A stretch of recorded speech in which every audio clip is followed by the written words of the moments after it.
Հեցի լիցենզիան դադարեցնելուց հետո հանրային ծառայությունները կարգավորող հանձնաժողովի նախագահը հայտարարեց, որ առաջիկա ամիսներին բանակցություններ են սկսելու Հեցի գույքի սեփականության իրավունքի փոխանցման մասով։ Հետաքրքիր է, բանակցությունները սկսվել են թե ոչ, եւ որպես հարցի շարունակություն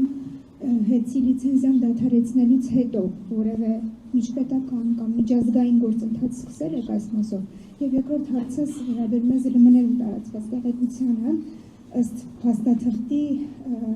որը հասանելի է դարձել ԶԼՄ-ներին, ձեր վերաբերյալ ռազմական ոստիկանությունը հարցում էր ուղարկել բժշկական կենտրոններ։ Հետաքրքիր է, դուք տեղյակ եք այդ փաստաթղթից եւ ինչ նպատակներ եք տեսնում, ինչու հենց այս փուլում որոշեցին ձեր առողջությամբ հետաքրքրվել։ Ես շնորհակալ եմ, որ իմ առողջությունը կարևորվում է այդքան, որ հետաքրքրվում են։ Ինձ ուրախ կլինեմ, որ իրենք էլ հետևեն եւ ավելի աչառ լուրջ լինեն։ Ինչ վերաբերվում է Հեցի հետ կապված հարցերին, կա միջազգային դատարանի որոշում, որ Հայաստանի պետության ղեկավարի ցանկությունով չի կատարվում։ Դա նշանակում է, որ Հայաստանը միջազգային իրավական պրոցեսների կատարման ուղղությամբ իր վերցրած պարտավորությունները առաջի անգամ երևի չի կատարում։ Դրա պատասխանատվությունը իշխող որոշում կայացնողի վրա է,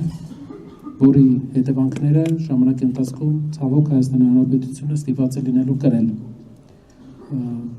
Որևէ բանակցություն չենք պատկերացնում, քանի որ կա որոշում, որ այս պրոցեսները դադարեցվի, միջազգային արբիտրաժի որոշում։ Իհարկե աջափնյակի դատարանն էլ կարևոր ինստանցիա է, բայց միջազգային արբիտրաժի որոշումով արդեն ոնց որ այդ որոշումը կա եւ կարծում եմ պետք է պետությունը կատարի, որովհետեւ դրա հետևանքները կարող են խտրարույց լինել։